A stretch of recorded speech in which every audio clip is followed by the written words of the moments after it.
Let's see. So somebody asks, is there anything about Hex that people don't realize? Any Hex Easter eggs that you want to tell us about? Oh, there's tons of Hex Easter eggs, man. Tons. Oh, really? There we Yeah, go. you can start a stake and end it before it really starts. No penalty. Uh, you can good accounting, and good accounting may have tax benefits for you because you're not minting the coins, you're not minting the rewards. You're like Right, you're also not being penalized, right, but it also reduces the inflation. So inflation is paid on coins that are minted. If right, someone runs good accounting and those coins don't mint, inflation isn't paid on them. So you can reduce the right. inflation rate by using good accounting. Uh, you can empty the flush account. So like the balance of the contract, you can empty into the flush account. So you can do that on Etherscan or another website called anotherhex.win. It's called like the Yeah. release valve or something. Um, that's neat. So like sometimes it'll be like if like 20,000 ETH in there or something, just be like bloop, and you'll have moved 20,000 ETH. Like it's pretty Yeah, fun, for cool. like 20 cents. Yeah.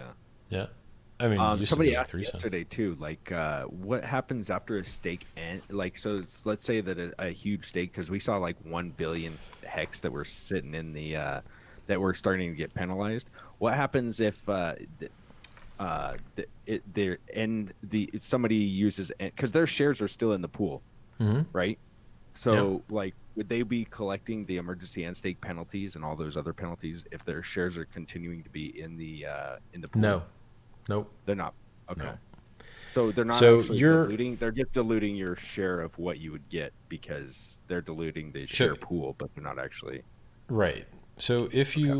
you have expired shares to be paid slightly less, Richard. very slightly less. Richard. What?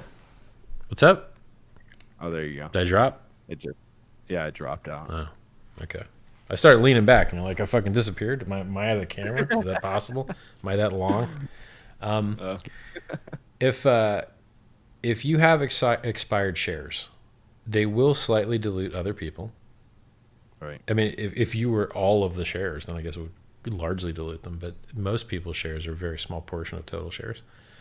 So an individual that has expired shares is going to slightly dilute other people's payouts. However, they will receive no benefit from that. And as a matter of fact, they will Okay. receive penalties from that. Yeah. Because when you run end stake, it only looks at the days that were valid for you. It doesn't look at days past your valid period. Okay. It doesn't Yeah. care about That's those days. okay. That Um, was what one person was asking yesterday. yeah. I think it was James. I think letting people bleed out benefits the staker class more than not letting them bleed out. Very simply, because if if you don't let them bleed out, then no one in the staker class gets that party's money. Right. If you do let them bleed out, some people in the staker class are going to benefit from that person bleeding out. Yeah. So it increases the total amount of hex that stakers will mint when they end their stakes when some other guy gets nuked, you know? Right. Um, so on average, it pays the staker class more. Some like if you're talking about like the being diluted thing, it's like, yeah, you're getting paid less, but that guy's not getting paid that amount that you're getting paid less.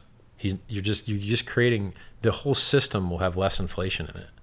Right. So yeah, you guys aren't getting paid more because this guy is taking it, but he's not actually taking it. He can't mint it. Right. You're just reducing the inflation of the entire system.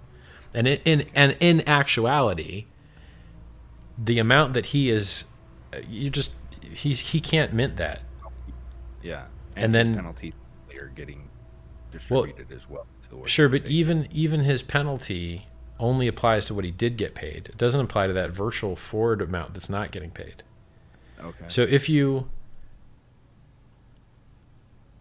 run the math, but in my opinion, it seems like for the stakers that aren't being nuked, other stakers being nuked Yeah. adds to their hex revenue. And then if the dilution that you're getting, it doesn't actually exist because that guy isn't getting it paid it either, right? Right. So